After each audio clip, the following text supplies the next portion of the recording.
اوس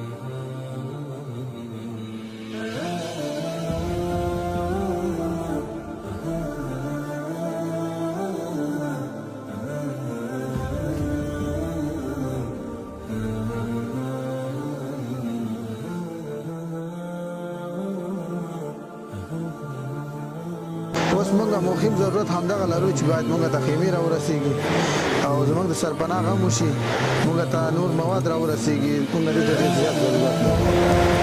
که دی باران راشي نو موږ به په بیابان پراته وي، ماشومان دي، ښځې دي، زنانه دي، ټول به دغه باران ته پراته وي. دغه ته ډېر زیات ضرورت لرو.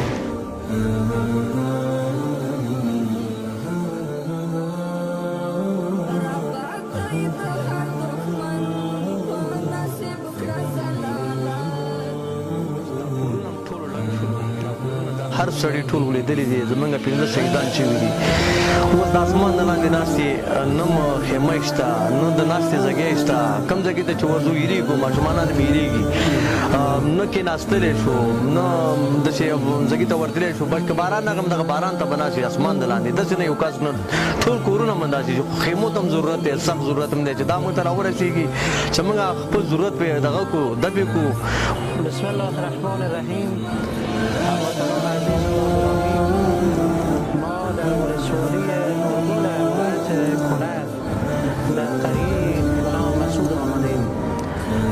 خانه‌ای که من نشسته است و متاسفانه در اینجا 5 نفر از اعضای این خانواده شهید شدند و تعداد هم متاسفانه زخمی هم که اونها را به شفاخانه ولایت ننگرهار بستر کردند.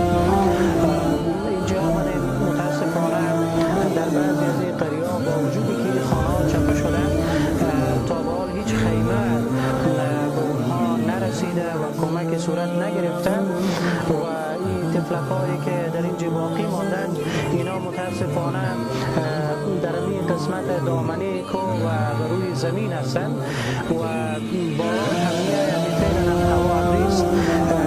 وقتی باران می‌آید بیچاره‌ها در بیرون موندند. خواهشم از هم عزیزایی است که نهادهایی که میخوان همکاری بکنند کوشش بکنند خیمه خریداری بکنند و به عزیزای ما برسانند که سخت ضرورت دارند. وقتی باران میشه این کلان سالاخ و هر قسمی باشه میتونند تحمل بکنند، اما این کودک‌ها و اطفال مشکل برای از اینا تحمل کردن.